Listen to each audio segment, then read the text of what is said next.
అమ్మ నమస్తే అమ్మ, ఏం చేస్తుంటారు? నేను మామూలుగా అయితే డోక్రా మహిళగా వర్క్ చేస్తూ ఉంటానండి. ఆర్పీగా యానిమేటర్గా పనిచేస్తూ ఉంటానండి. ఏమంటే టీడీపీ హయాంలో ఉన్నప్పుడు బాగా వర్క్ చేసేదాన్ని, బాగా యాక్టివ్గా ఉండేదాన్ని.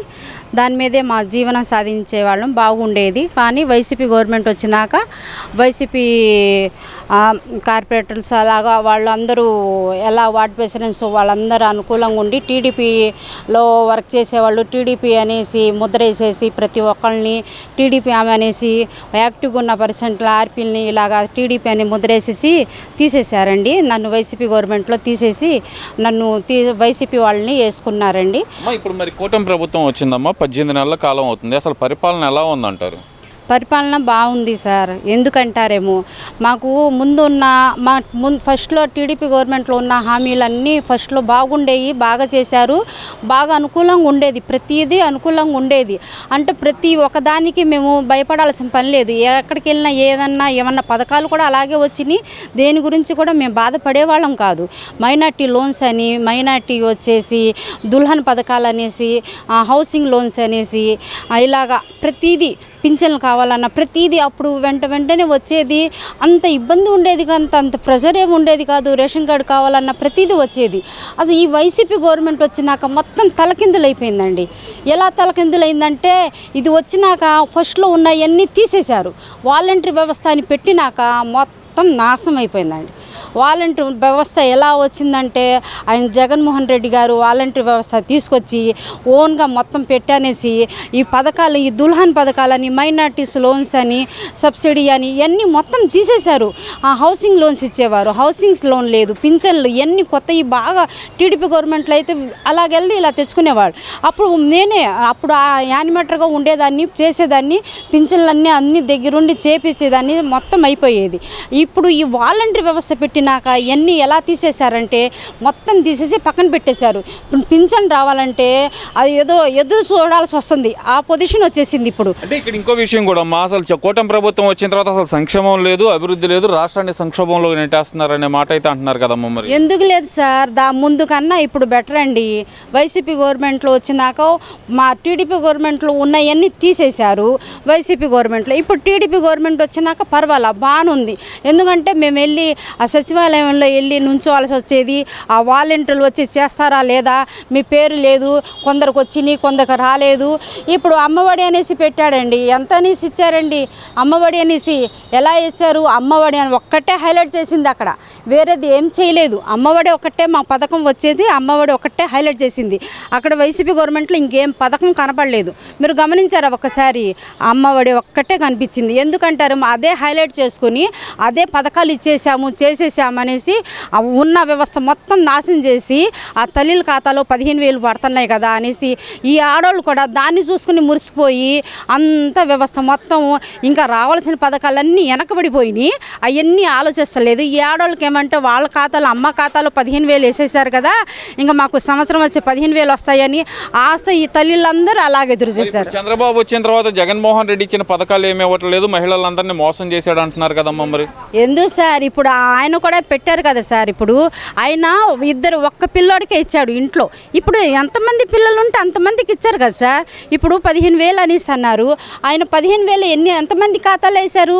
అప్పుడు ఆ ఖాతాలు తీసేయాలని కరెంట్ బిల్ ఎక్కువ వచ్చింది, మీకు ఇది లేదు, దాంట్లో లేదు, ఆధార్ కార్డులో మీ పేరు లేదు, ఇది లేదనేసి కొంతమంది పిల్లలకి వేయలేదు. ఈయన అలా కాదు, ఇంట్లో ఎంతమంది పిల్లలు ఉంటే అంతమంది పిల్లలకి వేశారు. నలుగురు ఉంటే నలుగురు, ముగ్గురు ఉంటే ముగ్గురు, అందరికీ వేశారు. వేయకుండా ఏం లేదు. మొత్తం ప్రతి ఒక్కటి కూడా వచ్చిన కాడ నుంచి పథకాలన్నీ ఈయన చేస్తానే ఉన్నాడు. 1 by 1 అన్నీ చేశారు. ఇప్పుడు 6 సక్సెస్ చేశాడు ఆయన పక్కాగా. అందరు కనబడుతుంది, అది అందరు చూస్తున్నారు.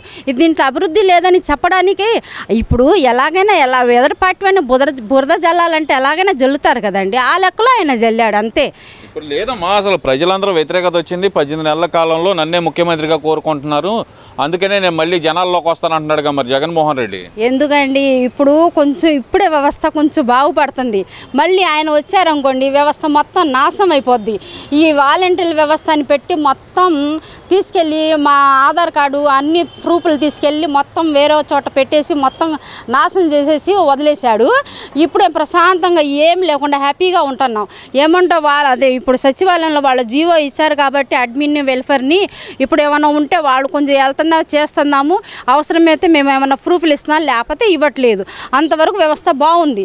ఇప్పుడు మళ్ళీ ఆయన వచ్చాడు అనుకోండి మళ్ళీ వాలంటీర్ అని మళ్ళీ ఏదో కొత్త పథకం పెట్టి ఉన్నవన్నీ అడుక్కు తినడం తప్ప దేని పనికిరామండి. మా ప్రజలందరూ కోరుకుంటున్నారంట చంద్రబాబును వద్దు అని చెప్పి జగన్మోహన్ రెడ్డినే కోరుకుంటున్నారంట కదమ్మా. సార్ ఎవరో ఒకళ్ళు చెప్తే సరిపోయిందా? ఇప్పుడు ఎవరన్నా ఉంటారండి వైసీపీ పార్టీ అంటే ఇష్టం ఉన్న వాళ్ళే అడిగి ఉంటారు, అందుకని వాళ్ళు అలా చెప్పి ఉంటారు. అలాగనేసి ఎప్పుడు అనుకోమాకండి. ఇప్పుడు ఆడవాళ్ళన్నా మీరు వెళ్ళి అడగండి, ప్రతి ఒక్కటి ఇంట్లో ముందు అమ్మఒడి ఒకళ్ళకి వేశారు, ఇప్పుడు నలుగురికి వేస్తున్నారు, ముగ్గురికి వేస్తున్నారు. ఆ లెక్కన ఇప్పుడు టీడీపీ ప్రభుత్వం మంచిదా వైసీపీ ప్రభుత్వం మంచిదా వాళ్ళే చెప్తారు. ఇదంతా కావాలని ఇలాగా పుకారెత్తించి హైలైట్ చేసి వైసీపీ గవర్నమెంట్ని హైలైట్ చేద్దామనేసి ఇప్పుడు అదే కదా రాజకీయం అంటే. ఒకటి గత 5 సంవత్సరాల పరిపాలనకి 18 నెలల పాలనకి మీరు గమనించిన ప్రధానమైన తేడాలు ఏమున్నాయమ్మా?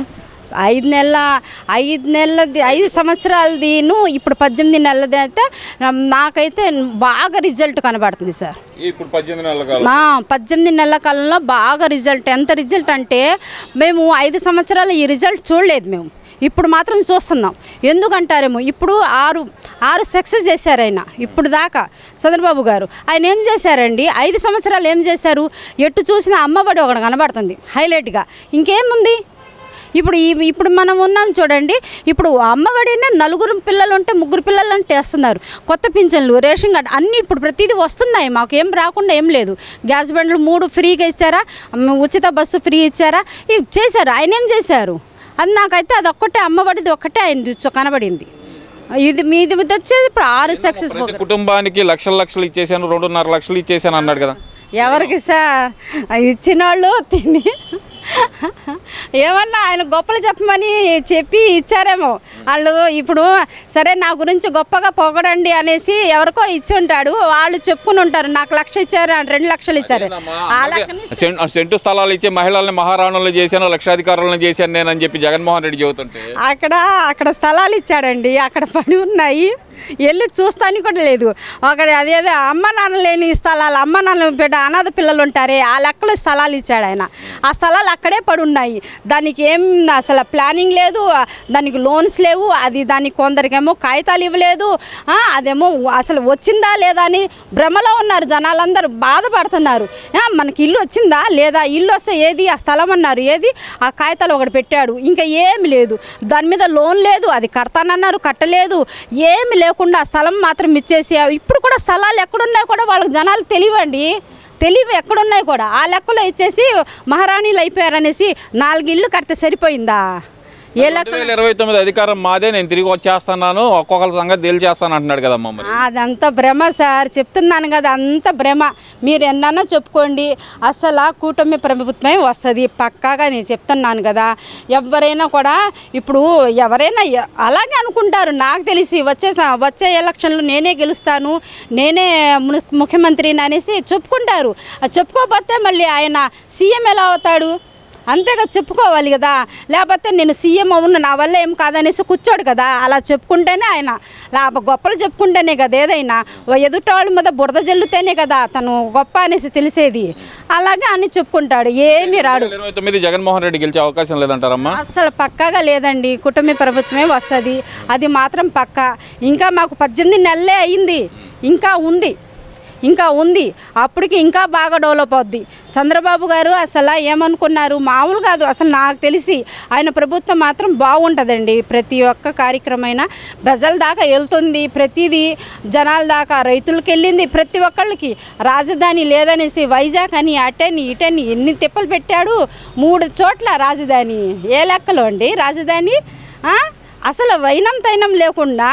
అందుకనండి చిన్న వయసులో సీఎం పోస్టులు అలాంటివి ఇవ్వకూడదు. రాజకీయం ఇది ఏదో ఉంటారు కదా, రాజకీయంది అనుభవం ఉన్న వాళ్ళకే ఇవ్వాలి. అంటే వాళ్ళ నాన్నగారు ఉన్నారు, అసలు ఆయనకైతే దండం పెట్టొచ్చు. అలాంటి మనిషి తండ్రిని మరిపించే పాలన చేస్తా అన్నాడు అమ్మ, చేయలేదా? పాపం ఆయన పోగొట్టే పాలన చేశాడండి ఆయన. అంతే, ఏమి లేదు పాపం. ఆయన పేరు మొత్తం చెడదొబ్బాడు.